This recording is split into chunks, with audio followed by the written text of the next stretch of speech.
Half a day, everybody. Jason Salas here, your 671 sports nerd, and we are going to geek out today on a very, very important topic. I have Joey and Lenora with me. We are at the Guam National Olympic Committee over in Mighty, and we are talking about what is being done to make sure our athletes can not only fulfill their dream to get to the highest level of sport, which is the Olympics, but also they do it the right way. They don't take substances that, Lenora, people in high positions of authority have deemed not cool. Yes. That's an easy way to put it.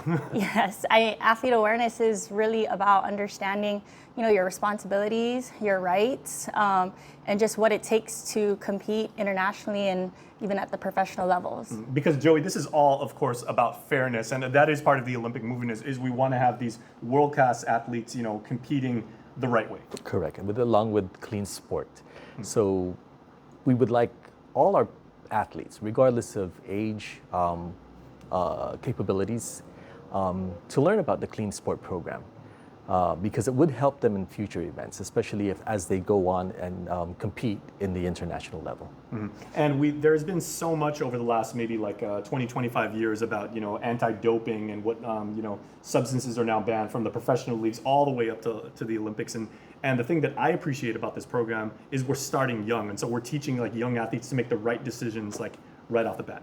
Yes, we are really invested in long-term athlete development, and that includes education and awareness from the earliest ages, so that there are those multiple touch points of understanding. Ultimately, athletes are responsible for what they put into their body. They're also responsible for the athlete support personnel that influence their training, their practices, what they do, their eating habits, drinking habits, and the like. So touching them early on, or exposure, so that they understand this is just part of their careers, and it's really ultimately for their safety. So we're looking out for them and not just being the police about it. All right. Okay. So let's talk about that. So the outreach has been ongoing for almost a year now. I know the last time I was talking to you, Tassi Atta, Dr. Ryan Clares, but we're here right now in the GNOC, and there's all these wonderful federations here who basically govern all the additional sports. But I know you guys are going out to schools, you're talking to clubs, as well as these organizations too, right? Yes, we're just trying to find all our athletes in all the different areas that they would be, so we don't miss anyone.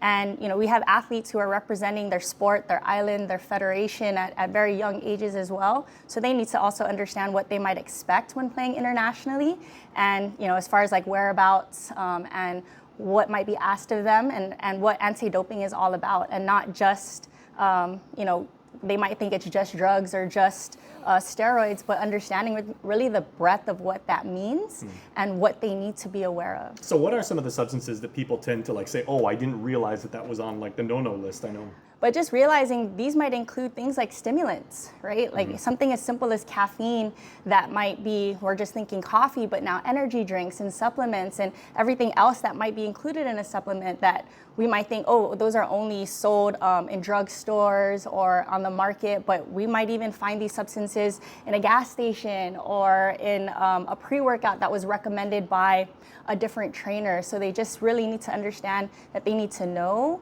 and what resources they can use to educate themselves about what's safe in sport or in season, in competition, out of competition. Those resources that they have, that we have, that they need to be aware about.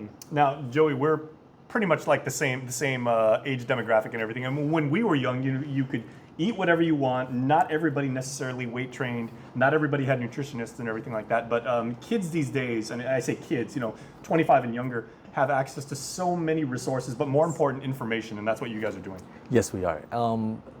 The primary things are the anti-doping rule violations, and it's not just taking the substance.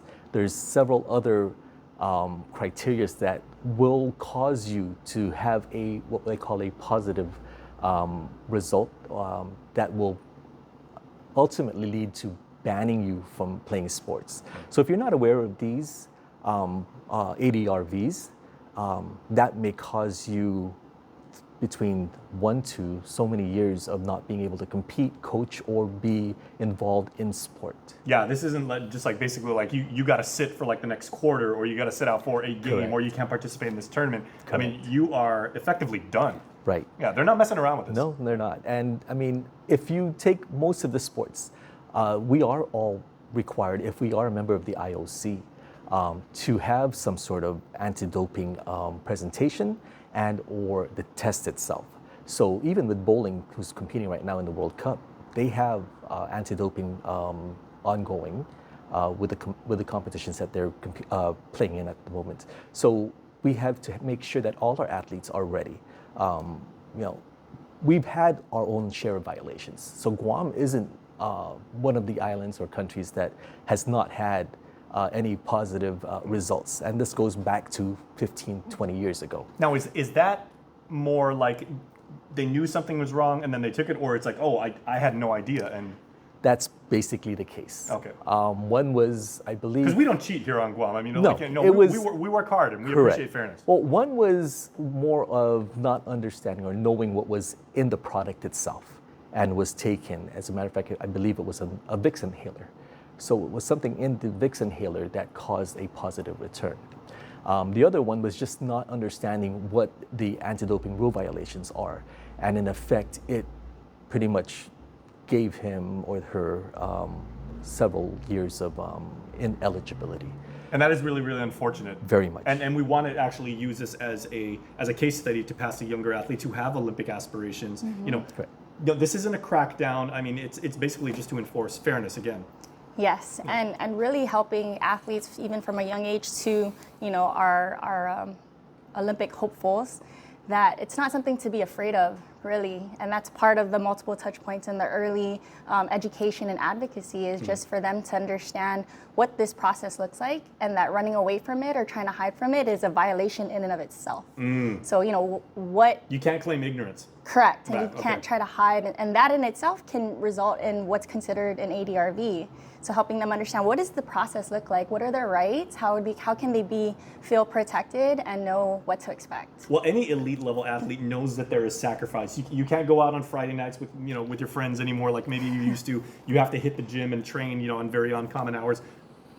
They should be able to embrace this because this is just part of training, I would assume. Correct. It is part of competition at the elite level, and fortunately we have more and more opportunities for our athletes, young and from youth to adult, competing internationally. So, like you said, it's just something to kind of come with that, professionalism, playing sport. All right. Well, so wrapping up, your team gave a presentation recently. What was some of the feedback, either from athletes, administrators, coaches, like federation heads and everything like that, about like the information that you're putting out? I mean, there's always a warm welcome and appreciation and gratitude for us coming to them. And so we're just wanting to make sure that we are inclusive of all the different federations, all the different sports, and even working with, the IIAG, with all of the organizations that are putting out sport events and sending teams off island, so that they all get the opportunity to, receive these resources and really level up our level of play. Okay, and then Joey, this certainly wasn't a one and done presentation or like a message that's being put out there. This is ongoing, and if anybody out there has more information, where can they find? Well, they can give us a call here at the office, 647-4662, or email me at joey@guamnoc.org. All right, so that is the nature of what is going on with sports right now, making sure that we can compete the right way and we can be our very, very best. So, guys, thank you so much. Happy New Year. Happy New Year. Happy New Year. Thank you for your time.